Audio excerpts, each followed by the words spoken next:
कल्पना कीजिए एक ऐसा पल जब किसी इंसान की सांसें मशीनों पर टिकी हो और फैसला ये करना हो कि क्या अब इन मशीनों को बंद कर दिया जाए।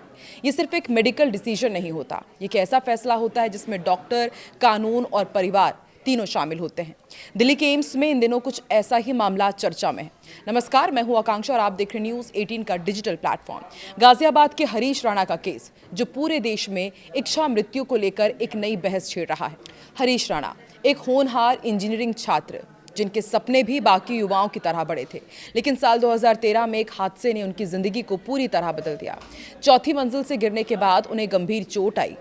डॉक्टरों ने बताया कि उन्हें क्वाड्रिप्लेजिया हो गया है, यानी उनका पूरा शरीर लगभग लकवाग्रस्त हो चुका था। वो ना तो चल सकते थे, ना ही अपने हाथों का इस्तेमाल कर सकते थे और धीरे धीरे उनकी जिंदगी पूरी तरह मेडिकल सपोर्ट पर निर्भर हो गई थी। सालों तक परिवार ने उम्मीद नहीं छोड़ी, डॉक्टर्स ने भी इलाज जारी रखा, लेकिन हालात में कोई बड़ा सुधार नहीं हुआ। अब कई सालों बाद एम्स नई दिल्ली में डॉक्टर्स की एक विशेष टीम ने एक बेहद संवेदनशील प्रक्रिया शुरू की है। इसे कहते हैं पैसिव यूनेस्थेसिया। इसका मतलब होता है धीरे धीरे जीवन रक्षक उपकरणों को हटाना ताकि मृत्यु प्राकृतिक रूप से हो सके। इस प्रक्रिया में सबसे पहले ऑक्सीजन सपोर्ट को बंद किया गया, फिर अन्य लाइफ सपोर्ट सिस्टम को धीरे धीरे हटाया जा रहा है और अब ट्यूब के जरिए पोषण और पानी जो उनको दिया जाता था वो भी बंद किया जा रहा है। और ये सब एकदम से नहीं होता, बल्कि एक चरणबद्ध और नियंत्रित प्रक्रिया होती है, जिसे डॉक्टर्स की एक पूरी टीम और मेडिकल बोर्ड की निगरानी में किया जाता है। अब सवाल ये आता है कि आखिर ये पैसिव यूथनेशिया होता क्या है। तो सरल शब्दों में आपको समझाते हैं कि जब किसी मरीज को कृत्रिम जीवन समर्थन जैसे कि वेंटिलेटर, फीडिंग ट्यूब से हटा दिया जाता है और उसकी मृत्यु प्राकृतिक तरीके से हो सके, उसे निष्क्रिय इच्छा मृत्यु कहा जाता है। भारत में ये पूरी तरह से अवैध नहीं है। सुप्रीम कोर्ट ने इसे कुछ सख्त शर्तों के साथ अनुमति दी है। डॉक्टर्स के एक स्वतंत्र मेडिकल बोर्ड की मंजूरी जरूरी होती है, मरीज की स्थिति का विस्तृत मूल्यांकन किया जाता है, परिवार की सहमति ली जाती है और पूरी प्रक्रिया कानूनी निगरानी में होती है।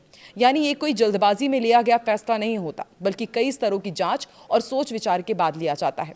लेकिन यहीं से शुरू होती है सबसे बड़ी बहस, क्या किसी इंसान को इस तरह से जाने देना सही है?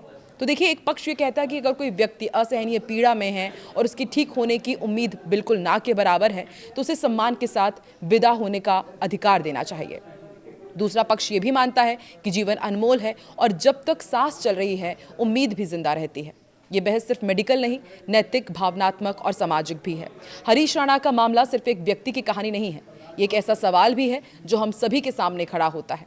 अगर हम या हमारा कोई अपना ऐसी स्थिति में हो तो हम क्या फैसला लेंगे? क्या हम जीवन को हर हाल में बचाने की कोशिश करेंगे या फिर दर्द से मुक्ति को प्राथमिकता देंगे? ये फैसला आसान नहीं है और शायद इसका कोई एक सही जवाब भी नहीं है।